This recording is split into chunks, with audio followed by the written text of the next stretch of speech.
So today we talked about whether or not Conor McGregor is hungry.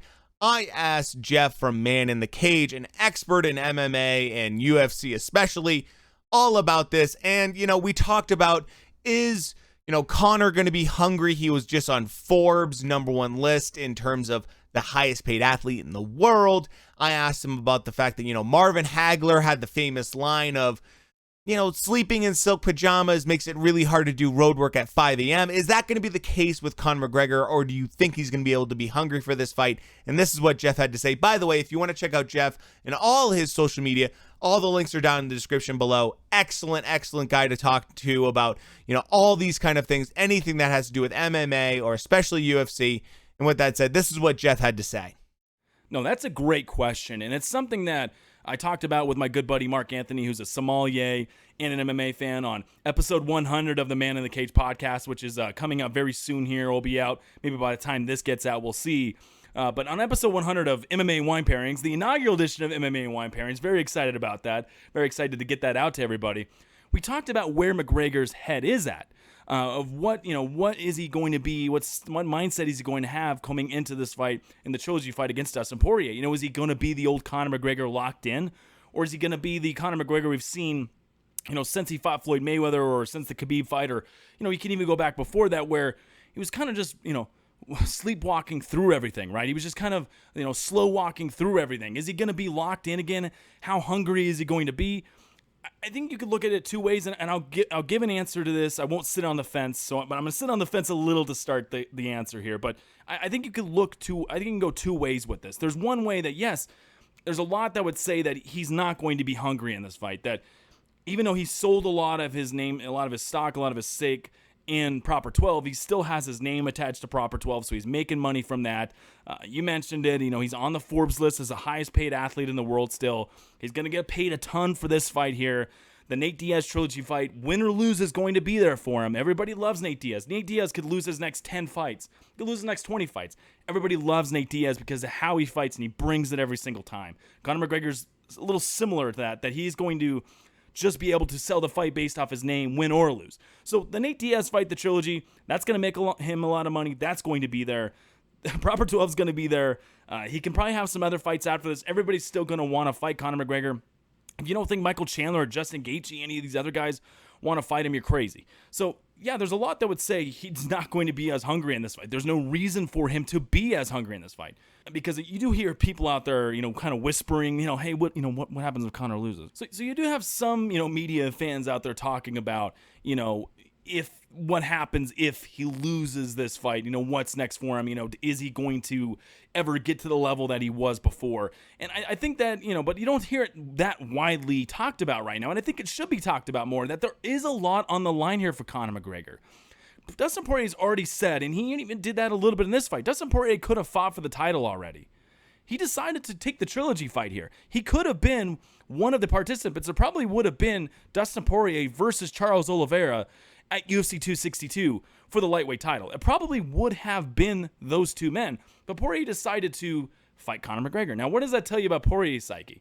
It doesn't say that. And Poirier, by the way, and there's another, we can even add this to the storyline of why this is such an important fight. Whoever wins this, Dana White's already said it, they're going to face Charles Oliveira for the title, whether it's Conor McGregor or Dustin Poirier. So there's massive stakes there.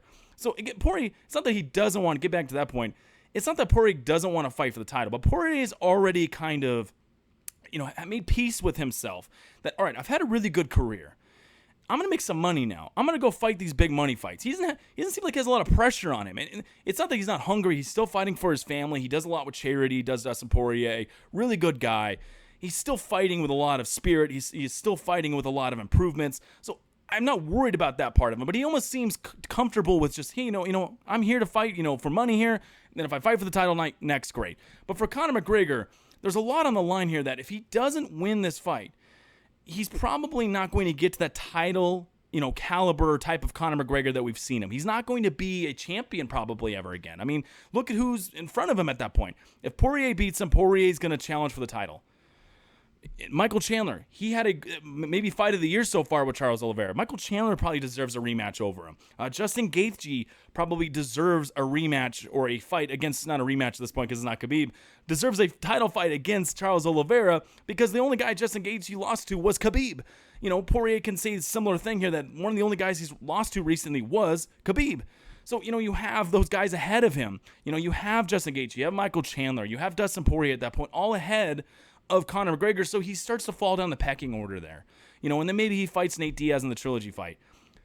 At that point, he probably never fights for a title again. So there is a lot on the line here for Conor McGregor. So I do think there is a side where you can look and say, if he doesn't win this, he's probably never going to be a champion again. So there's a case to be made of why he'd be hungry in this fight, to really go out there, fight well, and keep making a lot of these money fights.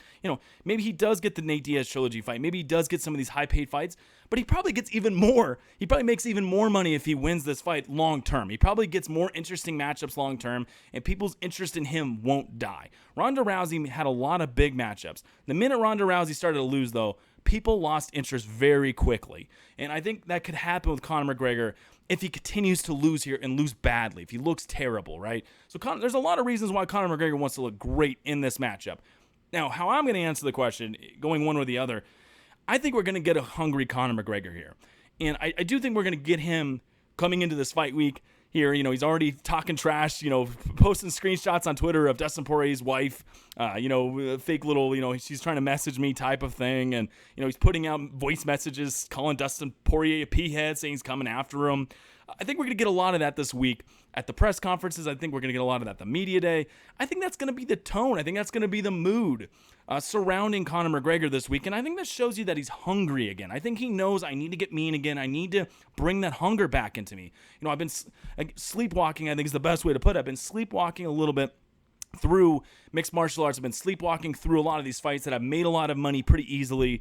The Floyd Mayweather fight, he gave a pretty decent account of himself. Floyd Mayweather picked him apart, and he eventually got knocked out. But that was a pretty easy payday for Conor McGregor, and then at the end of the day, you could still say, even though he lost to Floyd Mayweather, he lost to maybe with the greatest boxer of all time in a cross-sport matchup that he wasn't in mixed martial arts. So Conor McGregor has a lot that he could put on his resume. He's made a lot of easy paydays, but I think he's trying to bring some of that hunger back to him now. The hunger that he had when he first went into Cage Warriors, when he was a plumber in Ireland, and went home and told his parents, "I'm quitting my job and I'm gonna go be a mixed martial artist, and I'm gonna be a champion one day." And his parents thought it was crazy. And then he went to Cage Warriors, and then he worked his way up Cage Warriors, became a champion, and then went to the UFC, and the rest is history, obviously. I think he's trying to bring some of that hunger back to his life again. So I do think we're going to see a hungry Conor here. Now, do we see the old McGregor that was as hungry as he was way back when he fought Dustin Poirier the first time? Probably not. That's impossible. Who would feel that way now that he has, he's got food on his table, his kids got food on his table, his wife's got food on the table, he paid for his house, he could pay for the million cars he has. You're just not going to be as hungry probably after that, right? So he's not going to be as hungry as that, but I do think we will get a somewhat hungry Conor McGregor moving into this fight. Now, does that mean you're necessarily going to win the fight? Does that mean you're going to go out there and knock a guy out? No, that doesn't mean that. But I do think we will get a hungrier Conor McGregor going into this matchup. So there you go. Jeff kind of, I think, broke it down really well, whether or not he thinks, Conor McGregor is going to be hungry for this fight or not. If you want to check out more of Jeff, all of his social media is down the link below. With that said, we will be live streaming for this fight for UFC 264 on Saturday, so check out the channel. With that said, we'll talk to you later. Thanks.